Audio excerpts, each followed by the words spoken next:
It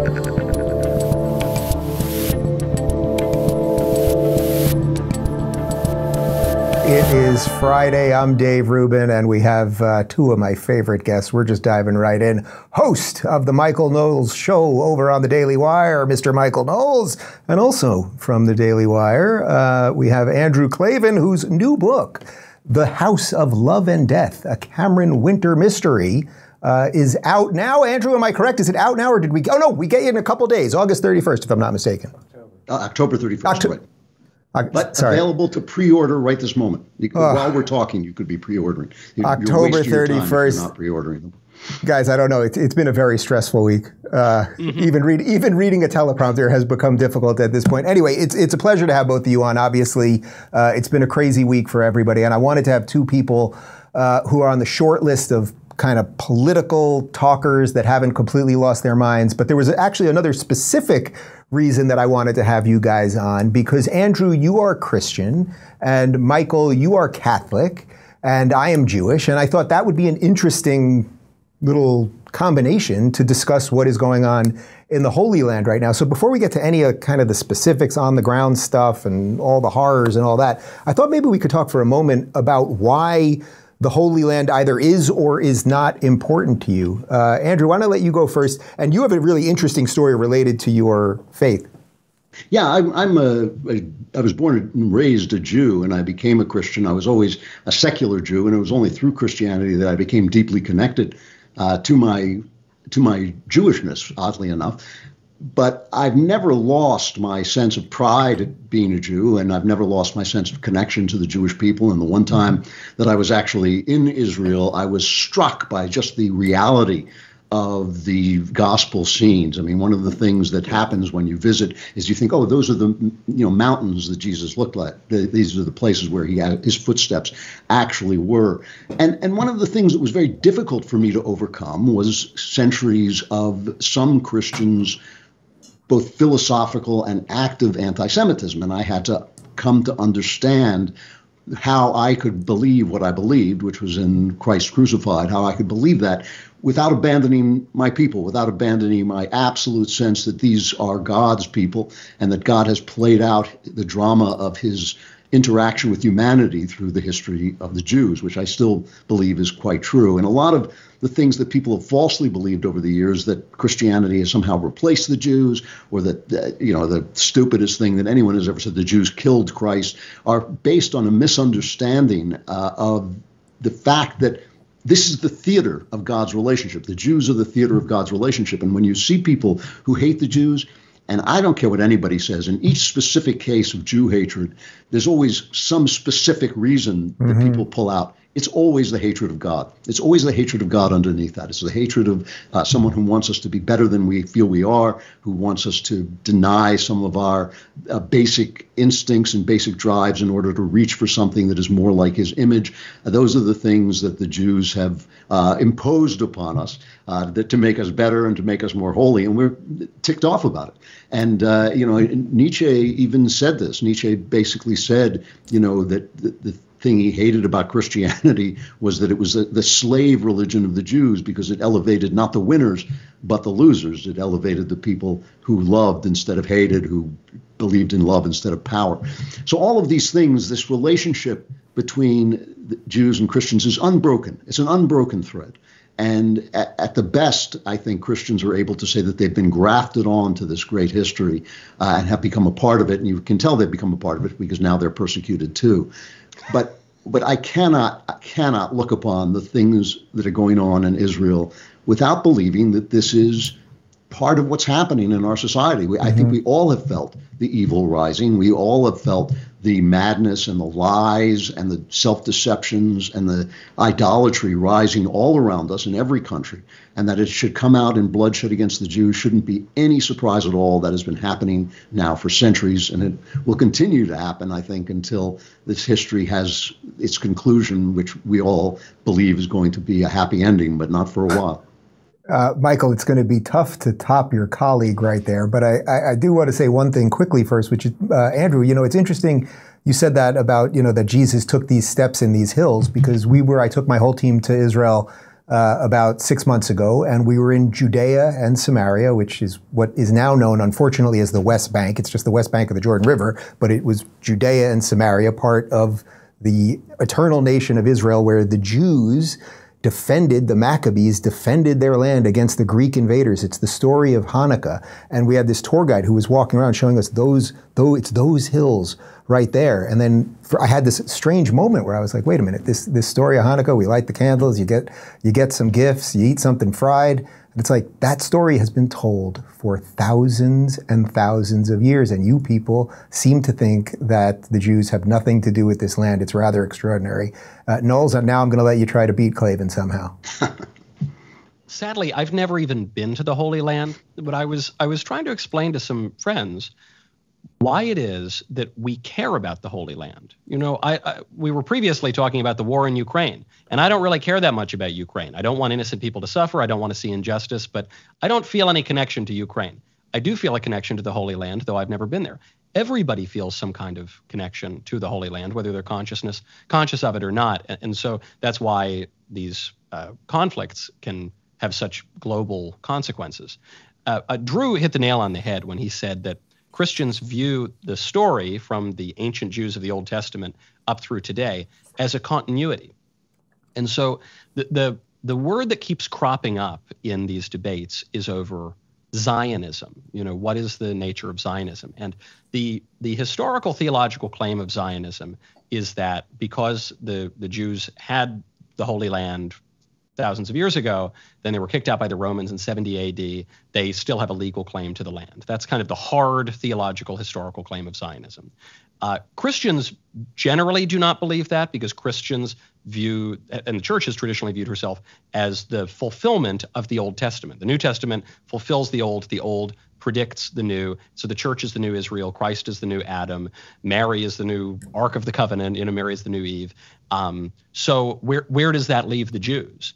As a historical matter, in the 19th century, you see the rise of Zionism as a movement among Jews with other nationalist movements. 1848 was the year of revolutions. You had nationalist revolutions in Italy, France, Germany, Belgium, Switzerland, Sweden, all over the place. And you had the beginning of this nationalist movement among the Jewish people who wanted their own homeland. And this takes form in 1897 with Theodor Herzl, who initially was going to bring the Jews to British East Africa, and then that kind of got shot down. It'd be very strange to have Jews wandering around British East Africa. So, brings them back to the Holy Land after the Balfour Declaration in 1917, and then the establishment of the modern state of Israel in 1948. And here we are all fighting over this. And the reason I bring up all of that long history is because it helps to explain why BLM is echoing the talking points of Hamas, why we hear this decolonizer rhetoric, and how we need to liberate the oppressed from the oppressors and all this.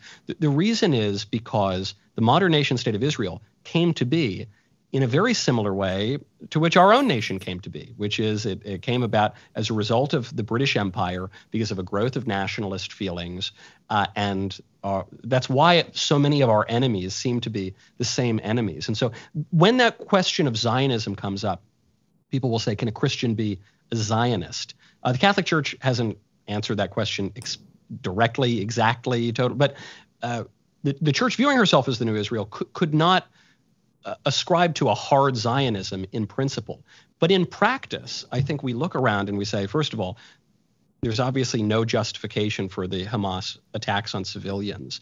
There's obviously no justification for so much of what the Palestinian representatives have done.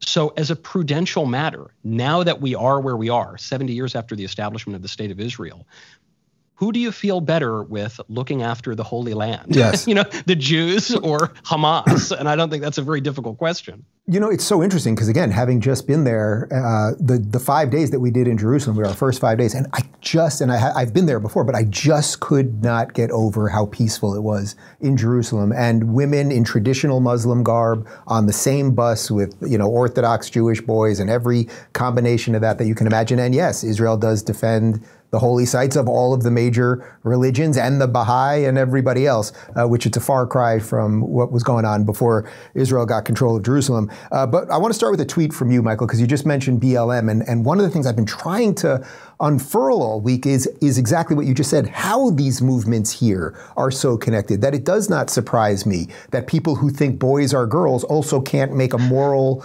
stance on whether a woman being burned alive is okay or not. You had a tweet about that. You wrote, BLM would gleefully do to all of us what Hamas just did to the Jews. That has always been the case, but some people couldn't see it. Be sure to send these endorsements to all of your friends who posted that stupid black square on social media a few years ago. I'm very proud to say that obviously no one on this panel fell for that nonsense, but Michael, I'll let you chime in again quick because it was your tweet.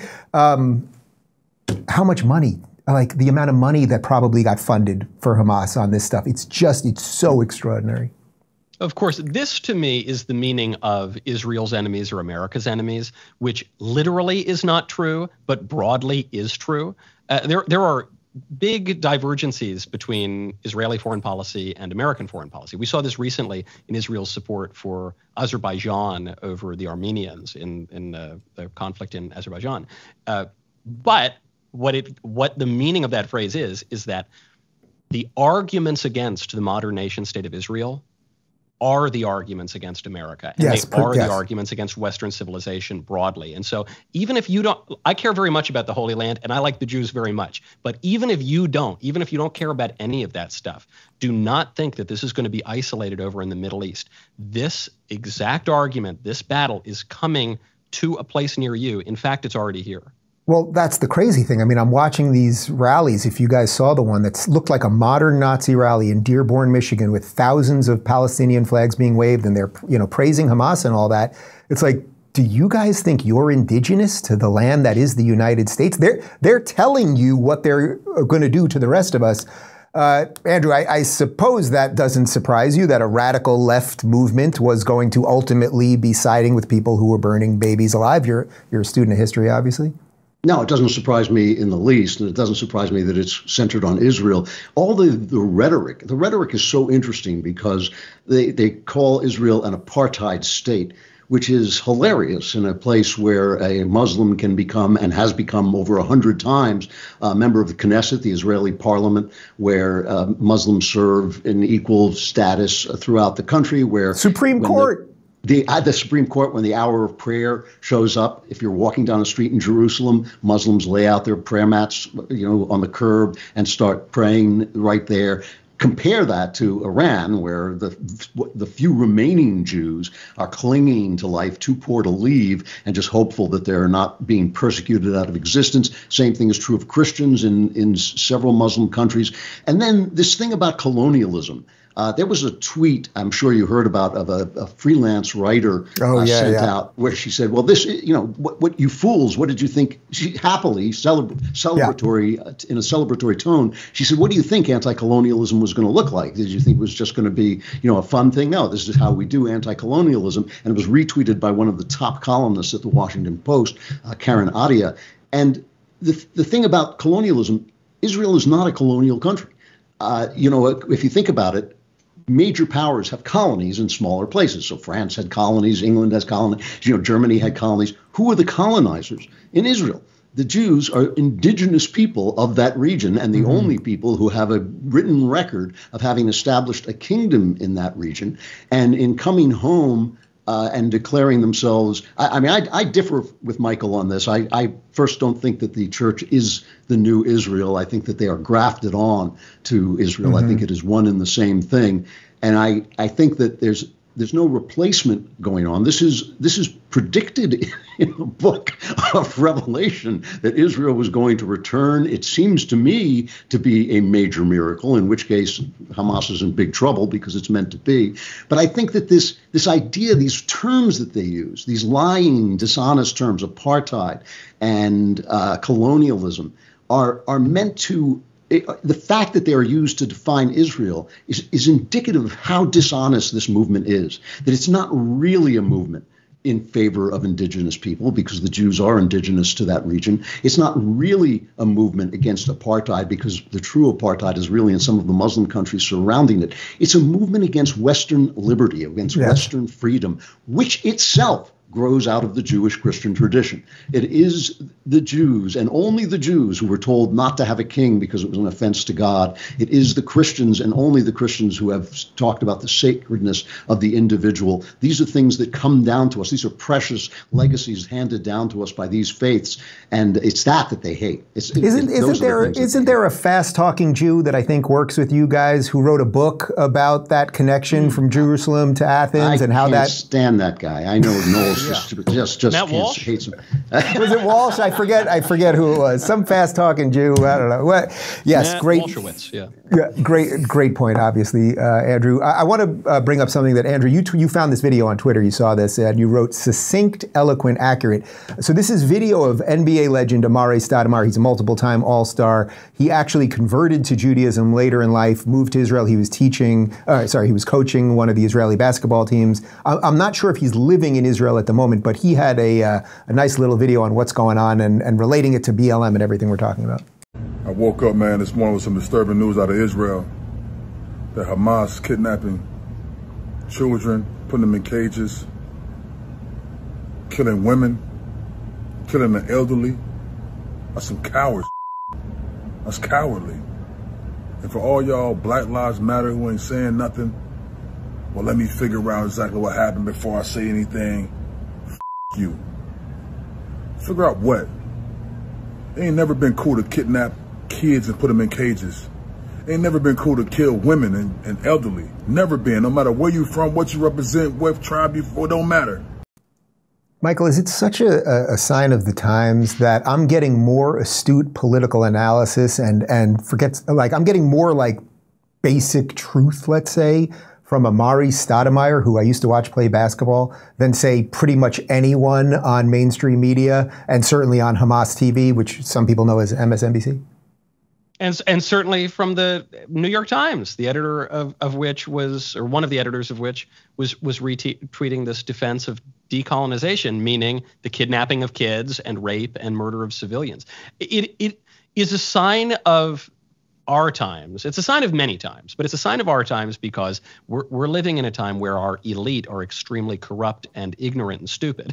So during times such as that, ordinary people are going to make a lot more sense. And it's during times like that you see the proof of Bill Buckley's quote from 60, 70 years ago, which was he would rather be governed by the first 2,000 people in the Boston phone book than the faculty of Harvard College. I mean, just look, Harvard had 30 plus student organizations signing a letter basically defending Hamas. So if you want sense, Harvard would be the last place to look.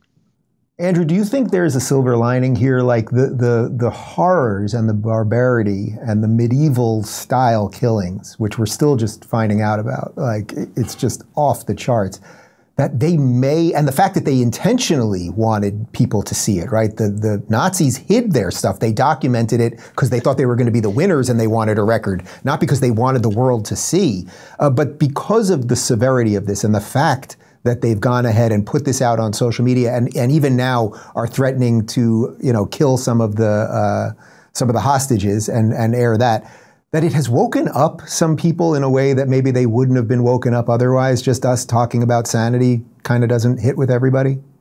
Yeah, that's right. I hesitate to call it a silver lining because while good does often come out of evil, the evil doesn't go away and none of those lives can be recovered and none of that tragedy will be erased by any good that comes out of it.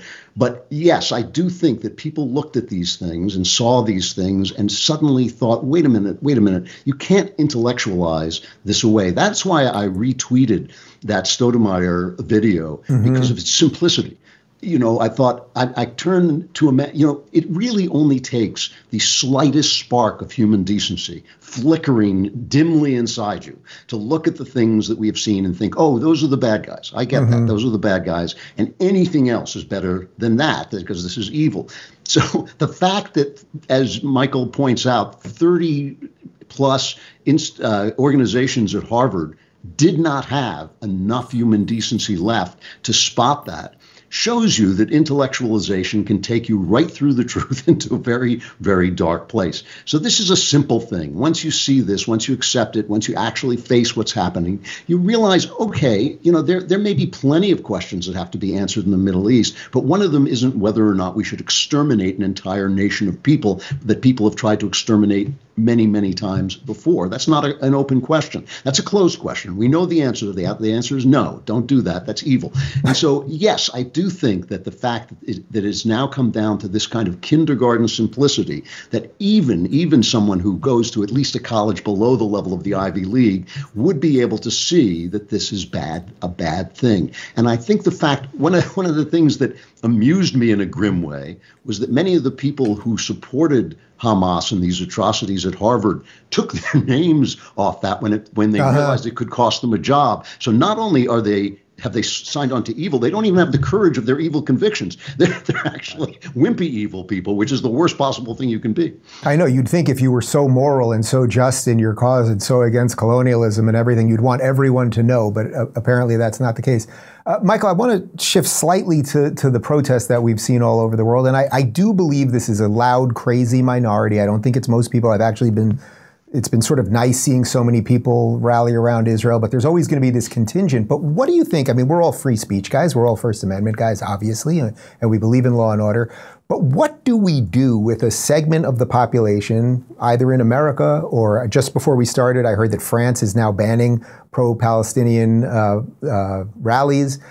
What do we do with segments of society that will gleefully cheer for genocide without shredding our founding documents? You're speaking my language, because while I'm a great defender of the First Amendment and the I know what I'm asking you. I know what I'm asking you. You know, I mean, you sort of teed me up for it. I think that the way to defend our First Amendment and free speech in the American tradition is to put a little emphasis on the tradition part and a little less emphasis on the abstract part, because free speech has come in recent years to mean something completely different than it did at the time of James Madison and Thomas Jefferson. Today, the example I often go back to is before the middle of the 20th century, if you were in a school, you could teach the Bible, but you couldn't teach pornography. Today, if you're in a public school, you can teach pornography, but you're not allowed to teach the Bible. And so something has really shifted here. And what's shifted is our standards. So I'm not even suggesting that we pass a law against the pro-Hamas protesters in the streets, though similar laws have been passed and enforced in American history. But I'm not even suggesting that. I'm suggesting that we recognize that an important question for a country that has free speech is not merely can we say something, but what ought we to say? Because free speech in the abstract doesn't mean anything to people who don't have something to say. And so Rashida Tlaib, to me, is the perfect example of this. Rashida Tlaib is the picture of the modern American left. Outside of her official congressional office, she has 4 flags. She has the Palestine flag, she has Michigan and Detroit flags, that's nice, and then she's got the LGBT rainbow flag. Notice any flag that's missing there? There's one that seems kind of important, the flag of I her can also nation. see 2 with genocidal maniacs who love it. And I'm not talking about Michigan and Detroit. Yeah, although Detroit these days is not looking great either. But I think it was Steny Hoyer, a very powerful Democrat in Congress, who said, well, Rashida Tlaib has every right to have that flag there. It doesn't connote support for terrorism. I'm talking about the Palestine flag. It doesn't connote support for terrorism, and she herself is Palestinian. And I guess he's right. The Palestine flag does not necessarily connote support for terrorism. It sure seems to very often, but it doesn't necessarily. My issue is not that her flag in her office is Palestinian. My issue is that a U.S. politician is flying the flag of a foreign nation at a government office, at a non-diplomatic office. That seems completely insane to me, especially to the exclusion of the American flag. How should that be changed? By passing a law? I'm not saying we pass a law, but the Congress should not allow that. Local communities should not remain neutral to important questions of expression, and specifically to pressing moral issues, because there's really no neutrality in the public square. And as we conservatives have pretended that there is, we've merely ceded the public square and the political order to the radicals. By the way, I'll go a step further than you. I mean, when we had Pride Month, which basically takes 364 days a year, I am completely against that invader flag being put up at any of our embassies or buildings or White House. Which at the White House they put it above the American flag, which also is a violation of certain codes. Like it's the flag code, the flag, certain codes, the flag code. Man, it's been a week. Let's get to some of the political response on some of this stuff. Tucker Carlson, who of course is no longer with Fox, and he's doing the show on X, formerly Twitter, I suppose. He was very critical of Nikki Haley on some of her comments responding to these attacks. So there's a lot at stake in how we encourage Israel to respond to the horrifying Hamas attacks. Wisdom and long-term thinking are essential, but you will not be surprised to learn that is not what we are getting. Watch this person, for example, who happens to be the media's pick for President of the United States. This is not just an attack on Israel. This is an attack on America because they hate us just as much. And what we have to understand is this is the reason that we have to unite around making sure our enemies do not hurt our friends. America can never be so arrogant to think we don't need friends, just like we needed them on 9/11. That's why Ukraine needs us when Russia's doing this. That's why Israel needs us when Hamas and Iran are doing this. And I'll say this to Prime Minister Netanyahu, finish them. Finish them. Hamas did this. You know Iran's behind it. Finish them. They should have hell to pay for what they've just done. This was an attack on America, she says, when in fact it was not. And for that reason, we must, quote, finish Iran, a nation of nearly 90 million people. What are we watching here? This is not sober leadership. She's a child, and this is the tantrum of a child. Ignorant, cocksure, bloodthirsty. Yet no one in Washington scolded her for it. In fact, they aped her hysteria.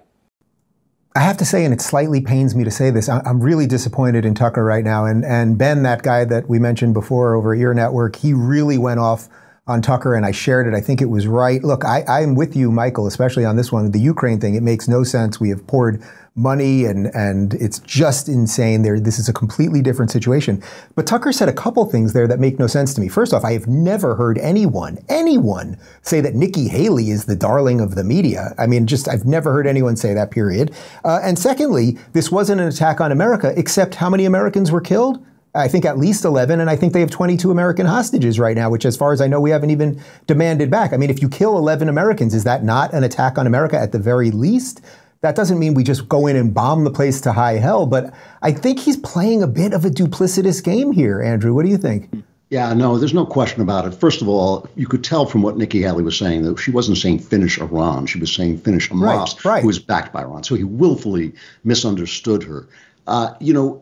The opposite of neoconservatism, this idea that we should fight every war everywhere, is isolationism, and both of those are childish. Mm-hmm. And the evidence that Tucker Carlson has subscribed to the childishness of isolationism is that his argument against going into Ukraine was that Putin really wasn't as bad a guy as we thought he was, and he wasn't really our enemy. That's the one argument you can't make for not going into Ukraine. You can make all kinds of arguments, all kinds of good reasons to stay out of Ukraine or limit the amount of support we give to Ukraine or be careful about Ukraine, all kinds of arguments. The fact that Putin is a sweetheart is not one of them. The man is a gangster. He is a genuine enemy of this country as well as anybody decent anywhere, and he kills, people who disagree with him, even if they live in other countries. We have to oppose him, but how much is a fair question. The same thing is true here. Yes, of course, an attack on Israel is not an attack on America. Sometimes Israel's interests and America's interests diverge, but an attack on our best ally in the Middle East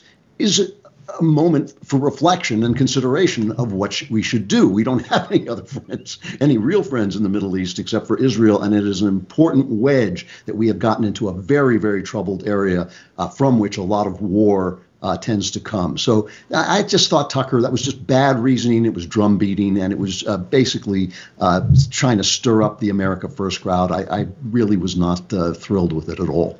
Yeah, and I think I can speak for all of us, but correct me if I'm wrong. Like, we all like Tucker. I've played clips of him all the time. I think he's right on like 95% of the stuff. I just think there's this weird, and Michael, about the Americans that were killed, like, what would be a declaration of war on America? I'm not saying we should declare war on Iran. I do agree with Nikki Haley that Israel has to do whatever it has to do. Everyone else is allowed to win a war, and they should win a war against the enemy that's trying to kill them. But what do you make of the oddness of not mentioning that, yes, a whole bunch of Americans were killed and are still captive right now? I'll go a little softer on Tucker Carlson, but I'll reframe it from Nikki Haley's comments, because it might well be the case she was talking about Hamas, not talking about finishing the Iranian regime. But other people like Lindsey Graham are calling. Well, so yeah, we'll get to that. We'll get to Lindsey in a second. Do you want me to play? Why don't I play the clip? Why don't I play the clip right now, and then you can address that? Sure. Okay, so here's Tucker talking about Lindsey Graham and Dan Crenshaw. Here's fellow neocon Lindsey Graham just spelling it out and calling for the bombing of Iran. So I've been on the phone all day to the Mideast, and I've told our allies and people with connections to Iran, what I would do, I would tell Iran that if Hezbollah attacks Israel, we're going to come after you, the Iranians, and have a coordinated effort between the United States and Israel to put Iran out of the oil business by destroying their refineries. There are 4 major refineries in Iran. They're fixed targets. If Hezbollah attacks Israel, I would make Iran pay a heavy price. What exactly would happen to the United States if we declared war on Iran and started blowing up their infrastructure? Lindsey Graham has no clue what would happen. He hasn't thought it through. He's almost 70 years old and he has no children. He doesn't care. But neither, amazingly, do most of his colleagues in Washington. They're as reckless as he is. Texas Congressman Dan Crenshaw took to social media to call for what he described as a war to end all wars, as if there is such a thing. But of course, there isn't such a thing. Wars beget more war.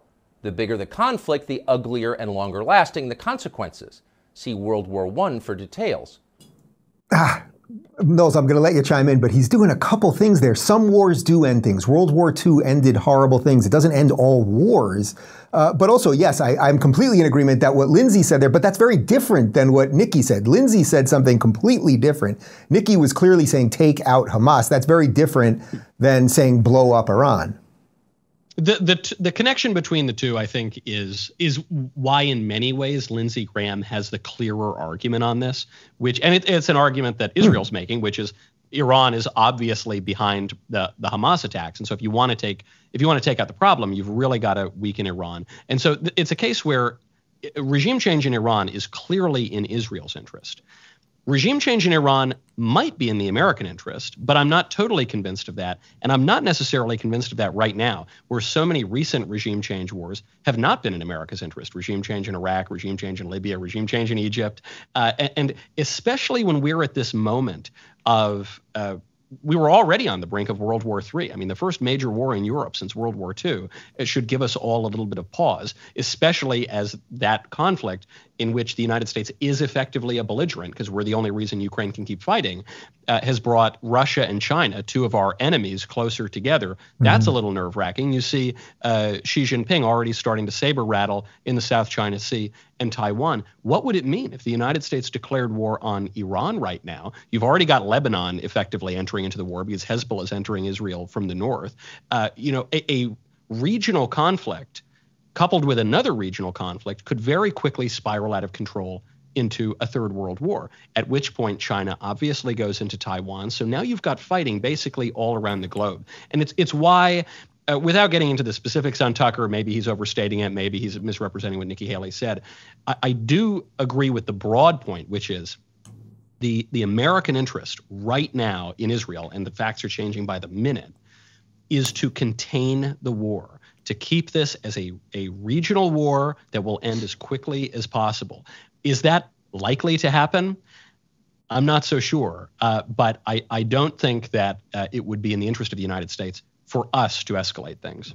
By the way, for the record, I actually do agree with that, which is why I sort of agree with Nikki, which is that you go in there, you do whatever, I've said it a lot of times this week, so I'm going to say it again, you got to do whatever the fuck you got to do right now after what has just happened, and you eliminate Hamas, and if you have to deal with bombs in the north and what that means with Hezbollah. But yeah, the Iran thing I do view as a different thing, even though it's deeply connected. Guys, I don't feel we can end the show this way. How do we end a week like this?